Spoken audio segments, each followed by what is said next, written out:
Welcome back to the Angels here on MLB The Show 25. As you can see, we are currently in the beginning of May. We have gotten through the first month of the season, and we have played the first series of May here against the Detroit Tigers, splitting a 4-game set with them at home. Now heading into a series against Toronto, where we have already taken the first game by a score of 3-2 on the back of a Jeff Hoffman blown save. And now we head into the second game of that set. But before we do that, little check around how our team is doing. Mike Trout, unfortunately, is currently still on the struggle bus here. Not a great first month of the campaign for him. He's only got a 205 average, a 285 OBP. Very, very, very not ideal. His OPS is still respectable, though, because he does have a 470 slugging, keeping that above water. But, it is still extremely early in the season, so things can very quickly turn with how little plate appearances everyone has so far in the year. One player who has been quite impressive for us, though, has been Kevin Newman. And it's actually been quite good for us because we have guys like Luis Rengifo and Yoan Moncada who have both gotten off to very slow starts at their respective second and third base positions.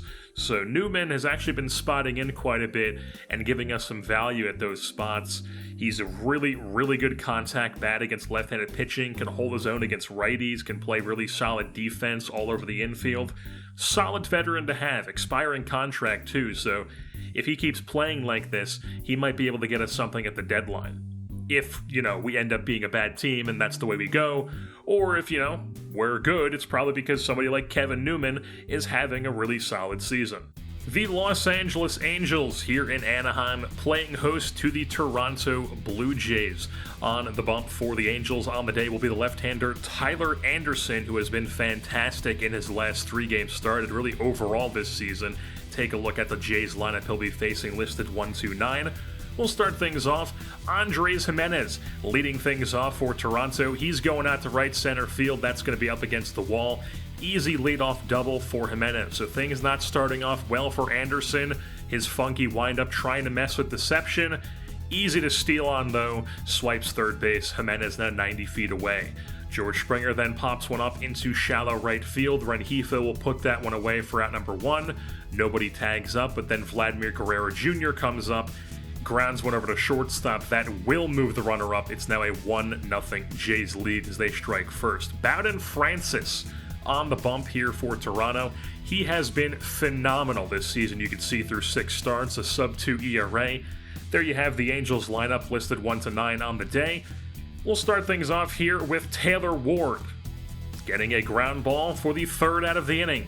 Then it's going to be in the 2nd. Travis d'Arnaud, deep fly ball center field, dies out at the track, put away by Varsho. Then it's going to be in the 3rd. Joe Adell strikes out to end the inning. Now move things on to the 4th after a Sean Noel walk earlier in the inning. O'Hoppe goes down looking. Move things on to the 5th. Zach Neto digs in with 2 outs, pops one up to shallow right field, even on up in a middle high fastball. So then we move things on to the top of the 6th. 1-0 as Bowden Francis has a no-no going. And in the Blue Jays offense, Vladdy single out to right field. Next batter up is the bank. Anthony Santander powers one deep right center field. This one is out of here. Kiss that baby goodbye. Santander with a 2-run blast makes it a 3-0 Jays lead with his 5th home run of the season. And you've got Bowden Francis, who is just mowing him down. But here in the 6th, in a bit of trouble here with 2 outs. Walk Sean Noel. Next batter up, Mike Trout. He also spits on ball 4. So we have 2 base runners all of a sudden.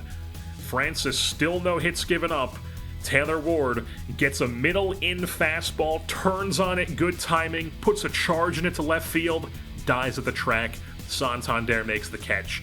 Can you believe it? Nothing going from that. Taylor Ward can't believe it. So move things on to the 7th. Top of the 7th, Tyler Anderson still on the bump. Alejandro Kirk gets a changeup below the zone here and somehow clubs it to center field, 403 off the bat, and now it's a 4-0 lead for the Jays. Move things on to the bottom of the 7th. O'Hoppe getting robbed on a diving catch by Ernie Clement.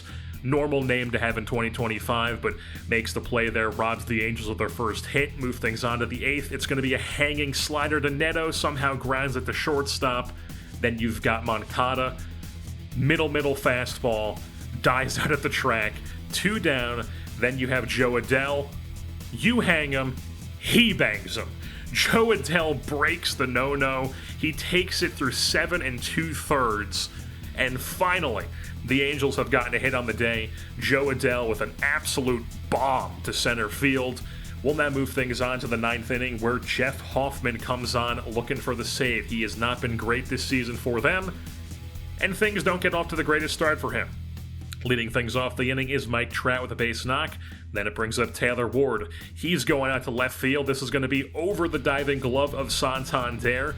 Trout now trying to score from first base, rounding third, heading home. The relay throw from Bichette is on the money. Kirk slaps the tag. No run comes in. It's still 4-1, but then Ohapi draws a walk, so now it's first and second. Angels still in business. Then Rengifo off the inside out there, goes to left field. Everyone moves up a station. It's bases juiced for Travis d'Arnaud. He gets a middle-in fastball, takes it out to right field, and that's going to be caught by Springer. Run will tag up. It's now a 4-2 game. So 2 on, 2 outs. Zach Neto whiffs through a nasty slider by Jeff Hoffman, and the Jays do end up holding on to this one, but they do almost blow it. Somehow the Angels get no hit through 7 2/3 by Baden Francis. The Halos only had 4 total hits on the day, and every single one of them came in the last 2 innings. 3 of them in the 9th inning, respectively. The one was Joe Adell with the solo shot in the 8th inning. I thought Tyler Anderson pitched well. He had 6 innings on the day. He gave it 10 hits, 5 Ks though, 4 earned runs, no walks. He had the 2-run shot from Santander, the solo shot from Kirk that was way below the zone that he just somehow clubbed out to dead center field, and then there was the RBI ground out from Vladdy in the first inning. But, you know, only so much you can do when you're going up against Baden Francis, apparently, who is just pitching like one of the best pitchers on earth in this universe. And before we move things on to the next game, we're going to do a little minor league check-in here with Nelson Rada, who is one of our top prospects in the system, if not the top prospect in the system, center fielder out of Venezuela. He has been off to an incredible start so far here in the 2025 campaign down in Rocket City AA. Now, Nelson Rada is indeed far from the big leagues, but with how well he's been playing, and you can see already how much he has been developing just through 1 month in the season, if he keeps up this rate of development and performance, he could speed up his ETA by like a year or so. The lefty outfielder, he is only 5'8", 160 pounds, currently sitting at a B potential at 19 years old. His best stats offensive-wise are his contact and his vision. He has 58 and 56 contact respectively against righties and lefties, 54 vision. The downsides, though, he has 0 pop. He is never going to be a power hitter, though. Only 16 power against righties and lefties. 37 discipline as well. That can progress. I do feel confident with how he is playing, and we are training his plate skills, that his vision and his discipline will get up. I don't think he's ever going to be a guy who has a 400 OBP, but you could very well envision that discipline getting up into the high 50s, the 60s, in a couple seasons. And then on the defensive side of things, very, very good glove for him. He will be able to patrol center field for us for many years to come. The only downside to his glove that you can see is that his arm strength is not the best, but he does have very good arm accuracy to counteract that. So it's not going to get there as a missile, but it will be very accurate. And he has some decent base running to go along with it as well. 71 speed, 59 steal. He might be able to swipe a few bags for you and use the speed to patrol the outfield. And like I mentioned, he is playing extremely well in AA right now. He is currently leading the Southern League with a .411 batting average. He has 39 hits, which is second in the league. He has a .579 slug, which is probably the most impressive thing about his season so far through 1 month, because as we know, he has no pop to his game, so that slug, that is all doubles and triples. I don't know exactly how many triples he has. I would imagine most of it's doubles, but leading the Southern League in slug as a guy with 16 power is pretty damn impressive. and he also only has the 4-digit OPS in the Southern League. So like I mentioned, he still is a bit far away from the big leagues. I believe he's currently only like a 62 overall, but with that B potential, with how he's been performing, if he can keep that up, he can keep this rate, maybe not hitting 400 the whole time, obviously, but keep this rate of play, this rate of development going through the next 2-ish seasons, I'd say, the rest of this year, and then through 2026 as well. 2027, we could start looking at as his ETA, as season 3. Maybe then it's like, hey, Nelson Rada is now looking to be our center fielder for the next few seasons, of the foreseeable future. The plan, though, is definitely to have him in center field at some point. He is not somebody we're looking to trade off, use his trade bait at any time. We are definitely wanting him to be in center field in Anaheim. And now moving on a little bit later here into the month of May, you can see we are about mid-May right now. Currently on a road trip, we just took 2 out of 3 from San Diego, and then we lost 2 out of 3 from the Los Angeles Dodgers. Now we are heading into a 4-game set against the Athletics. Currently, we are 3-7 in our last 10, which is not great, but we are still only 2.5 games back from Seattle for first place because they're also on a 3-7 slide at the moment. And folks, Mike Trout, he's fine. Nothing to worry about. Who could have seen it coming? MLB The Show Mike Trout is not cooked. He is not washed. I know how this game works. He is on fire at the moment, currently has a 961 OPS, 12 home runs, his OBP is up to 361, and what are we, like 2 weeks later? I mean, that's just how quickly things can change this early in the season for the good. Another player who has been really good for us has been Logan O'Hoppe, our catcher. He currently has a team lead of 14 home runs, which is also 3rd in the American League. And then while we're here, a little check-in on Bobby Witt. He had, 16 home runs, and we still had like a week left of April. Cooled off significantly since then, but he still has a American League leading 20 home runs. And then we did actually make a transaction. We went into the waiver wire here and claimed Spencer Bivens, 30-year-old relief pitcher from the San Francisco Giants. Sent down Angel Perdomo down to AAA Salt Lake as the corresponding move. Bivens is currently a really good clutch pitcher. His clutch rating is through the roof. He has solid walk per 9 rating. He throws hard. He's got a 5-pitch mix, which is pretty damn good to have out of the bullpen. He was not pitching in the big leagues at all for San Francisco, so these 8 1/3 innings pitch that he has is all with us. Only has a 5 ERA, which is not the best, but he does have an encouraging 3.72 FIP, and plus it's only 8 1/3 innings, and relievers are very volatile anyways. So we're still going to stick with him for a bit, see how he does, give him more than 8 1/3 innings pitched to impress us. Despite the Angels being on a cold streak, 3-7 in their last 10, Jorge Soler has been on fire in his short side platoon role with a 4-digit OPS. Going up against a lefty today in J.P. Sears here in West Sacramento against the Athletics. Start things off top half of the first inning, Mike Trout now has 13 home runs on the season as he muscles this one over that right field fence. Oppo Taco leads off the game, gives the Halos a 1-0 bump. On the hill for the Angels is the left-hander of their own, Yusei Kikuchi, making his 10th start of the campaign. Take a look at the A's lineup he'll be facing, listed 1-2-9. We'll start things off here in the bottom of the second. Zach Geloff goes up the middle with a base knock to lead off the inning, as Kikuchi struggles with his command a bit here early. Langoliers, the former Baylor Bear, spits on ball 4. He draws a walk. It's first and second now with 1 out. Luis Urias also draws a walk. Bases are juiced for the Athletics. Brings up Denzel Clark, runs the ladder on him, gets him looking on the up-and-in fastball. That's 2 down. Now he's 1 out away from getting out of it, but then Esteury Ruiz spits on ball 4. 3rd walk of the inning. This one walks in a run to tie the game at 1. Then Jacob Wilson, he would chase an up-and-in fastball, and Kikuchi would only give up the 1 on 3 walks. So move things on. Top of the 3rd now. Luis Rengifo digs in the batter's box. He's quite good against lefties here. Grounds one past Jacob Wilson at shortstop. Base knock. Then it's Jorge Soler. Absolute laser into left field. Perfect, but only a single-digit launch angle, so it's just the base knock. So first and second now with 2 outs, and then Travis d'Arnaud is going into the right field corner. That's going to score a run, make it a 2-1 Halos lead. Now there's 2 in scoring position for Logan O'Hoppe.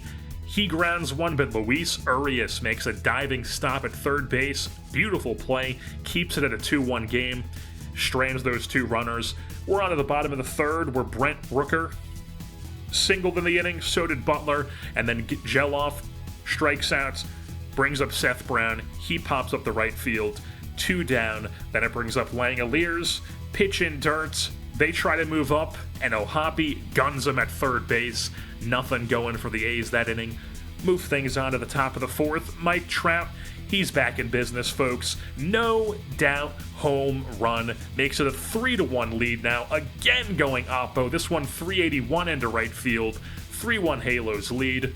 Mike Trout now has a tie for the team lead in home runs with 14 with O'Hoppe. And then Soler, perfect against a lefty. Somehow this dies out at the track. No need to fear, though, because the Angels have some 2-out hitting. Taylor Ward then comes up. He muscles one out to right center field. That's going to slow roll up against the wall, and it's going to be an easy 2-bagger for Ward. Next batter up is Travis d'Arnaud, and he's going to take one out to right center as well. He goes, nice spot in the field. You hit that one, too. Mind if I do it as well? They trade places. It's a 4-1 ball game. Move things on to the bottom of the seventh, where Sam Bachman enters the game for the 23rd time this season for the Halos. And in the seventh, he would work a 1-2-3 inning, capped off by an Asturga Ruiz line out to d'Arnaud, who makes the sliding stab. On to the top of the eighth, Mike Trout trying to go for number 3 here. Well hit, hanging slider, somehow dies at the wall, and he doesn't get the third one. But then in the bottom of the eighth, take a look at this. Sam Bachman fielding his position at a very high level there, getting the second outs, and then getting the third out as well. Who needs an infielder when you've got Sam Bachman? Making the grab there, firing to first. Another scoreless inning for Bachman. And then Ben Joyce in the 9th inning here. This is not a mistake. Kenley Jansen has lost his closer job, folks. Ben Joyce is now the closer here in Los Angeles with the Angels, and he would proceed to close things out here with a pop-up to Rengifo at third, as the Angels win this one by a score of 4-1 here over the West Sacramento Athletics. 13 total hits for the Angels. An offensive explosion in that regard. Only 4 runs out of it, though, but a bunch of home runs. You had Mike Trout, who had 2 on the day, almost had 3. Yusei Kikuchi, despite giving up 4 walks and 4 hits, did strike out 6 and only give up 1 earned run on the day. Travis d'Arnaud had 2 doubles, both of them opposite field for him. 1 into the corner, 1 into the gap in right center. Ben Joyce gets his first save of the season, the former Tennessee Volunteer, and then he even had both Zach Neto and Luis Rengifo with 2-hit games as well. So the Angels cooking on offense in this one, getting the series started off with the W after the series lost previously to the Dodgers. And with that being said, that's going to wrap things up here for this edition of the Los Angeles Angels here on MLB The Show 25. I've been your host, JerseyBorn, and I'm saying, who needs Tristan Casas and Rafi Devers when you've got Honest Abe Toro?